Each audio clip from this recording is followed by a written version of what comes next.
Hey everyone. Ever wonder if what we do today could be impacting generations to come? It's a fascinating question, isn't it? Yeah, I mean, we're diving into those hidden toxins lurking in our everyday products and how they might be affecting fertility down the line. Definitely an important topic. So we're doing a deep dive into toxic truths. Ah, with Dr. Ivon Burkart, right? Yes, he's a leading toxicologist. I was blown away by how many products he said have these hidden toxins in them. Oh, yeah, I remember that part. It's not just the obvious stuff like heavy-duty cleaners. Right. It's shampoos, lotions, even our nonstick pans. It's pretty crazy when you start thinking about it. And speaking of hidden, Dr. Burkhardt said that anytime you see fragrance on a label, it could be a red flag. Oh, interesting. Why is that? Could be code for phthalates, which have been linked to all sorts of problems. Hormone disruptions. Exactly, and a whole slew of other health problems. Right, and that brings us to endocrine disruptors. Which are? Chemicals that mimic or interfere with our hormones. They can affect everything. Everything. I mean, potentially everything from fertility to metabolism. And they're everywhere. Pretty much. It's kind of alarming when you really start to think about it. Okay, so let's talk about this fertility crisis everyone keeps mentioning. Mm-hmm. Dr. Burkhardt mentioned that sperm counts have dropped by 50% over the last 50 years. Wow, 50%. That's huge. It is, and it makes you wonder, what does that mean for us as a society?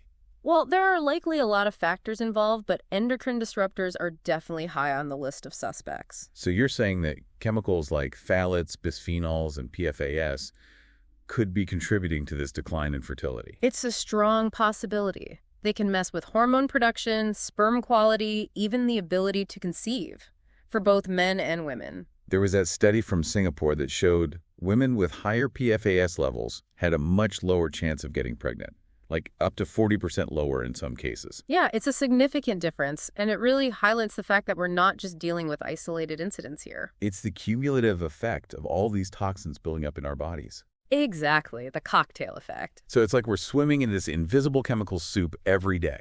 And it's not just us that we need to be concerned about.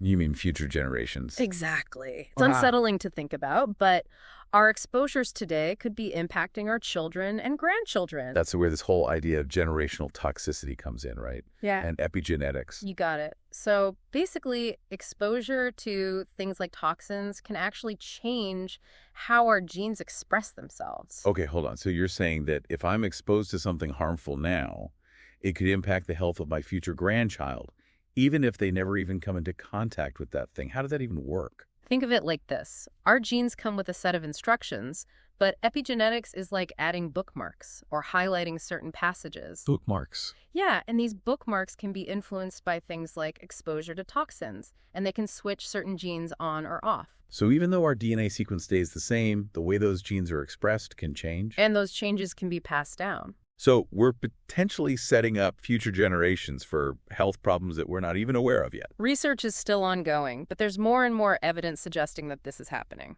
It's kind of like a sci-fi movie, but in real life. Oh. Okay, let's shift gears for a second. Let's talk about microplastics. Oh, yeah. Microplastics, they're everywhere. I know, right? Yeah. Dr. Burkhardt mentioned something that surprised me. Non-stick cookware. Yeah, every time you use a scratched non-stick pan, you could be releasing thousands of microplastic particles into your food. Wait, seriously? How many are we talking? Some studies suggest up to 9,000 microplastic particles from a single scratch. That's insane. And those tiny particles don't just pass through our bodies, do they? Nope, they can accumulate in our organs. Microplastics have been found in the liver, the brain, the lungs, even in newborns. It's a disturbing thought. And we're still learning about the long-term health consequences. So even seemingly harmless things like a scratched pan could be contributing to this toxic burden. It's a lot to think about. And why are kids so much more susceptible to these toxins anyway? Well, their bodies are still developing. So they're smaller. It's more than just size. Their organs are still maturing, and their detoxification systems aren't as robust as adults. So they're more vulnerable because they're still under construction. Precisely. And research has linked early exposure to endocrine disruptors to a whole range of developmental issues. Early puberty, ADHD, autism. It's heavy stuff. It can feel pretty overwhelming to think about, like we're surrounded by these toxins and there's not much we can do about it.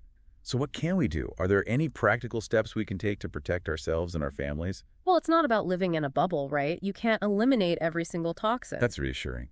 I was starting to worry. It's really more about just making informed choices and gradually reducing that overall toxic load. So it's like a step-by-step process. Exactly, yeah. You don't have to overhaul your entire life overnight. Thank goodness. So where do we even begin? What are some, practical first steps? Well, one of the easiest things you can do is filter your water. A water filter. Yeah, a good water filter can remove a lot of the heavy metals and other contaminants. Makes sense. What else? Another big one is cookware. What, choosing safer materials? Yeah, like stainless steel, cast iron, glass instead of nonstick. Especially if they're scratched. Right, because of the microplastics. Exactly. Okay, that makes sense. What about all the plastic we use? Seems like it's in everything. Yeah, plastic is a tricky one. I mean, try to avoid using plastic containers for hot food or drinks. And look for glass or silicone alternatives. Yeah, there are so many great options out there now. I know, it's amazing. It's like we rely on plastic for everything without even thinking about it. We do. It's everywhere. And another thing to pay attention to is product labels. Oh yeah, like for personal care items and things like that. Mm-hmm. Look for fragrance-free and organic options whenever you can. Fragrance-free and organic. Got it. What about food? Well, organic produce can definitely help reduce your exposure to pesticides. But it's so expensive. I know it can be.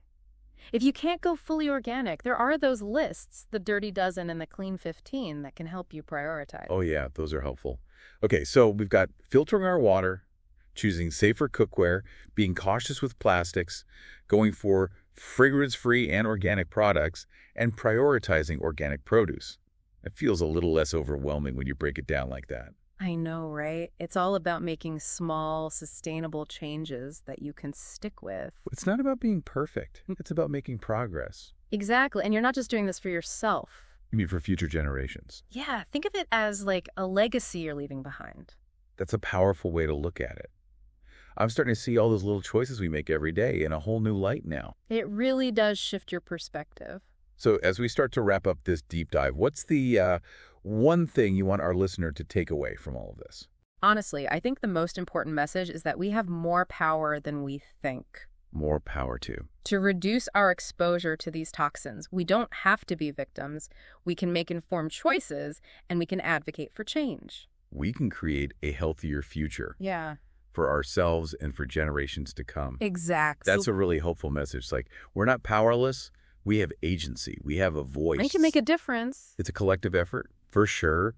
But it all starts with each of us, right? Definitely. It all starts with empowering ourselves to make healthier choices. Now, before we go, I want to leave our listener with a question to think about. Something to, really chew on. Ooh, I like this. A question to spark some reflection. All right, so here it is. Knowing what you now know about these hidden toxins, what's one small change you can commit to making today to protect yourself and future generations?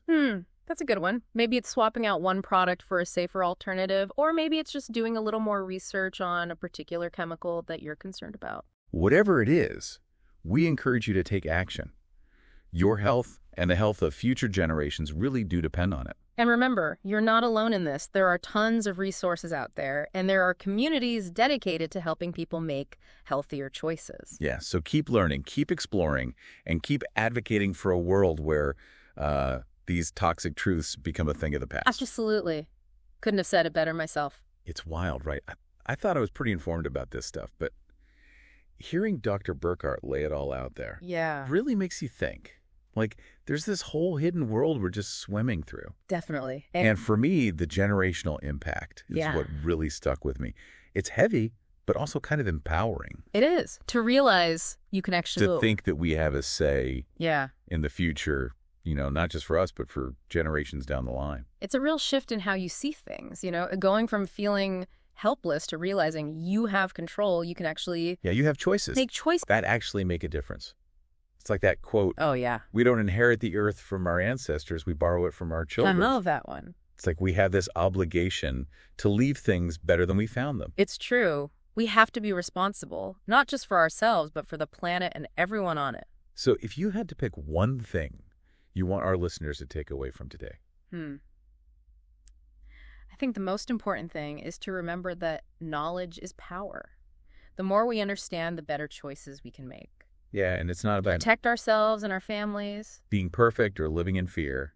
It's about making those small changes. Yeah, gradual changes you can live with.